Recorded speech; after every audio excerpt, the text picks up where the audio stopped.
Nesse vídeo vou trazer para você 10 dicas práticas para você estudar em casa com alto rendimento e concentração. E tudo isso que eu vou passar para você é resultado de mais de uma década me dedicando a concurso público, estudando o comportamento humano e o que realmente funciona para entrar nesse estágio de hiperfoco. E a primeira dica para você é: usa o local de estudo somente para estudar.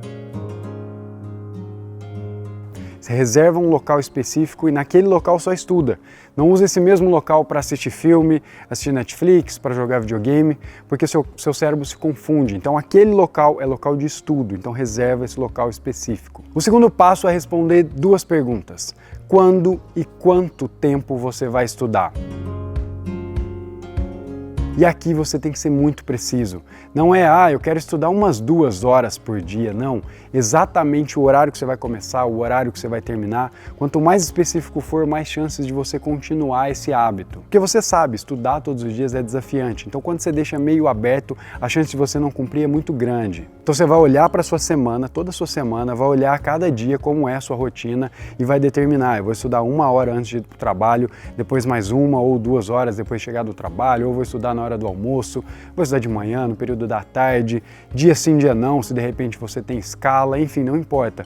O importante é que esteja bem claro e você tenha determinado esses horários. E sempre que você determinar a quantidade de horas, você vai verificar durante a semana quantas horas vão ser, e aí você vai sempre pensar no seguinte: começa pequeno, vai aumentando gradativamente até você achar a quantidade de hora ideal para você. E isso é muito particular. Muitas vezes a gente vai ultrapassar a quantidade que seria normal ou razoável, a gente vai entrar no staff, a gente percebe e aí você volta um pouquinho. Mas o ideal é sempre se desafiar a crescer um pouco mais. Terceiro passo: agora você já tem os horários que você vai estudar, já tem um local de estudo, o que você faz? Você faz acordos com a sua família. Sua família precisa entender que aquele local e naqueles horários você vai estar estudando. E aqui muitas vezes você não vai ter apoio. O que você precisa é ter respeito, avisar as pessoas: a partir de agora eu vou estar estudando, estou correndo atrás dos meus sonhos, quero passar no concurso, quero passar no vestibular e agora eu preciso que vocês me ajudem. Como vocês vão me ajudar? Não me chamando durante esse período, tentando não fazer muito barulho, enfim, essas coisas que dentro de casa atrapalham muito. Inclusive vou recomendar a você utilizar aqueles aparelhos de EPI que vedam o som ambiente. Inclusive vou deixar aqui na descrição um deles, um que eu utilizei, que veda bastante o som ambiente. Inclusive você pode utilizar também um fone por baixo desse aparelho, principalmente se for um fone sem fio. E por que eu estou falando tudo isso? Porque existe um estudo chamado Lozanov que fala sobre música e estudo. Então você pode pôr a música, vedar o ambiente e entrar em hiperfoco. Vou até deixar aqui no card um vídeo que eu fiz sobre esse estudo do Lozanov, que é o único método de estudo validado pela ONU. Então é algo realmente efetivo. Então vou deixar aqui, depois você assiste esse vídeo para você entender um pouco melhor o funcionamento de estudo com música. O quarto passo é cuidar do ambiente de estudo. Quando eu falo cuidar do ambiente de estudo, você tem que pensar em 3 coisas: iluminação, de preferência iluminação natural, mas se não tiver, uma iluminação boa, porque um ambiente muito escuro vai te dar sono.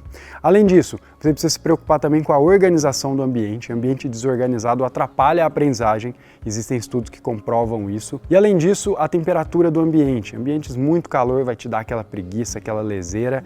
E aí você pode estar falando: Matheus, mas esse ambiente é o ambiente dos sonhos, eu não tenho isso. E eu sei o que você está passando. Quando eu comecei a estudar, eu estudava na casa que eu morava, com a minha mãe, era uma casa de Coab, teto baixo, suava pra caramba, a minha mesa era uma porta que eu derrubei a porta e fiz uma mesa. Então você faz o melhor nas condições que você tem. Claro, se puder investir num bom local, uma boa cadeira, por exemplo, cara, vai te ajudar muito aí no seu processo, mas não pode ser isso uma desculpa. Eu sempre falo a frase do Mário Sérgio Cortella: você faz o melhor nas condições que você tem, até ter condições melhores para fazer melhor ainda. Então sem desculpa, mas cuida sim do ambiente, ele ajuda na sua aprendizagem e ajuda você a ficar confortável, porque nada pior do que estudar num lugar que você não quer estar. O quinto passo é você preparar o seu dia seguinte de estudo. Isso aqui é uma dica que vai te ajudar muito, porque é o seguinte: muitas vezes a gente senta para estudar e aí na hora que senta fala: putz, a apostila ficou lá no carro, aí você tem que levantar para pegar a apostila, nossa, esqueci de baixar o arquivo, tô sem o acesso da aula, enfim, várias coisas que podem acontecer e às vezes você fala: deixa, amanhã eu começo. Então eu posso dizer isso para você na prática, quanto mais fácil tiver iniciar os estudos, maior a chance de você iniciar e maior a chance de você criar o hábito e criar essa consistência para estudar todos os dias. Então é simples, no dia anterior você prepara os materiais que você vai utilizar. Inclusive eu tenho um vídeo que eu falo sobre cronograma de estudo por ciclos. Lá eu explico a metodologia que eu utilizei, foi a metodologia que foi responsável pelas minhas 6 aprovações em concurso, e lá vai ficar bem claro para você a maneira que você se organiza. E aí você vai saber exatamente qual a matéria que vai estudar no outro dia. O que você faz? Já deixa o seu material pronto. Coloca o livro ali em cima, ó, seja a aula, já deixa o login, tudo prontinho para você só sentar e começar a estudar. O 6º passo para você conseguir estudar é quebrar o seu padrão emocional. O que é quebrar o padrão emocional? É sair de um estado que normalmente a gente fica em casa, aquele estado mais lento, mais preguiçoso, do sofá para a cama, da cama para o sofá, e você precisa fazer uma ruptura para conseguir estudar mesmo com rendimento. O que você faz? Você pode fazer uma atividade física, você pode tomar um banho gelado, você pode molhar o rosto, toma um café, dá uns gritos, eu não sei o que você faz, mas você precisa quebrar esse estado emocional, porque se você vier se arrastando para estudar, você não vai ter rendimento, vai te dar sono, então faz essa quebra de estado emocional. Quem fala muito sobre isso é o Tony Robbins, e essa quebra de estado emocional faz com que você se sinta melhor e consiga estudar também melhor. O 7º passo é você sentar e começar a estudar. Como assim, Matheus? Isso é óbvio. Não, mas é começar rápido. O que acontece? O nosso cérebro ele é treinado para dar desculpa e enfiar pensamentos assim que você senta para estudar. Tem um autor que eu gosto muito que chama-se Steven Pressfield e ele fala sobre isso, ele chama de resistência. Sempre que você senta para fazer algo que é importante para você, começam a surgir pensamentos, começa a lembrar que, putz, eu preciso arrumar meu guarda-roupa, eu preciso ligar na TV a cabo, e aí esses pensamentos vão tirando você e você fala, daqui um pouco eu começo. Então existe até uma autora chamada Mel Robbins, que ela fala da regra dos 5 segundos. O que é isso? Sentou para estudar, você tem 5 segundos, uma contagem regressiva para começar. Eu confesso que eu nem contava 5 segundos, o que eu fazia era olhar para o horário e anotar e começar a estudar. Então, sentou, abre o livro e começa a ler. Faz isso, é simples, é bobo, mas é muito eficaz. O 8º passo pressupõe que você sentou e começou a estudar, e agora eu vou te dar algumas dicas que vai fazer com que você prolongue esse período de estudo e tenha mais qualidade. O primeiro deles é variar os estímulos. A minha frase sempre é: estudar cansa, estudar do mesmo jeito cansa mais ainda. Então o que eu fazia na prática? A cada período de estudo eu variava os métodos de estudo. Então eu assistia videoaula, depois eu lia PDF, depois eu lia livro físico, eu fazia questões. E essa variação de cada período de estudo me dava mais longevidade. Porque às vezes ficar num único mecanismo, ou só assistindo videoaula, ou só lendo, vai te cansar. Então varie os modelos, vai te ajudar a ter mais longevidade. O 9º passo provavelmente você vai entender e provavelmente não vai aplicar. Mas antes, não esquece de dar o curtir aqui no vídeo, se inscrever no canal. Esse canal sempre trago algum conteúdo prático. Quando você sai do vídeo, você fala, caramba, consigo aplicar isso, dá para fazer isso. Nada teórico, tudo do que eu vivi realmente, aliado, claro, com estudo, com embasamento científico. Então não perde tempo, já dá o curtir e se inscreve no canal. Então o 9º passo é o seguinte, você precisa listar os sabotadores. As coisas que acontecem quando você está estudando que te tiram do estudo. Então, por exemplo, o celular que notifica, e esse é talvez o principal, tá? Já começa por ele. O que você vai fazer? Você vai tirar o seu celular de perto de você do local de estudo. E eu sei que você entendeu, é simples tirar o celular, mas a gente não faz na prática. Então posso falar para você, se você tirar o seu celular do local de estudo, guardar ele numa gaveta, você vai ter mais rendimento. Existe um estudo que fala que se o celular estiver próximo, ainda que desligado, ele toma até 20% da sua atenção. Porque a gente já está adaptado a ter notificações, é um local que você sempre recebe alguma coisa. Então só o fato do celular estar no mesmo ambiente é como se ficasse uma janela aberta, sabe, janela de computador? É a mesma coisa, tá? Uma janela aberta e você sempre vai ficar percebendo o celular, isso tira seu hiperfoco, você não vai conseguir entrar no hiperfoco. Inclusive depois comenta se vocês querem que eu faça um vídeo específico sobre hiperfoco. É algo bastante relevante, é uma maneira de tentar entrar nesse flow, que é o estado máximo de performance. Então depois você comenta aqui, seria interessante falar sobre isso. Mas voltando, lista tudo que te tira. Então principalmente o celular, mas se tiver outras coisas, muitas vezes eu tirava o cabo da internet do computador e quantas vezes eu me vi clicando no navegador navegador e aí entra numa página nada a ver e ele não carregava, eu falava, putz, é para voltar para o estudo, então eu me lembrava.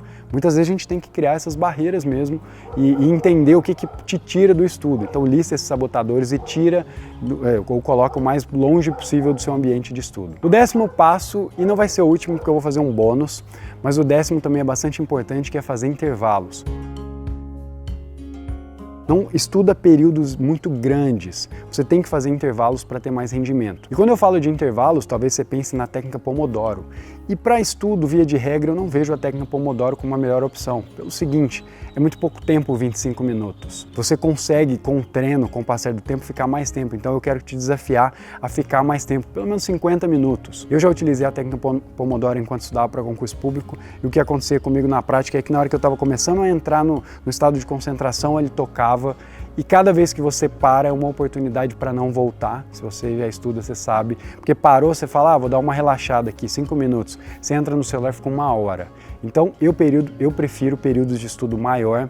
A tendência é com menos blocos de estudo você conseguir manter isso de uma frequência melhor e estudar mais horas. Mas é sim importante fazer intervalos. O que eu já vi é que no período mais ou menos de 90 minutos o rendimento cai muito. Então, até 90 minutos você faz um break. Se sentiu que está cansado com 40 minutos, faz um break. Se sentiu que está cansado com 1h20, faz um break.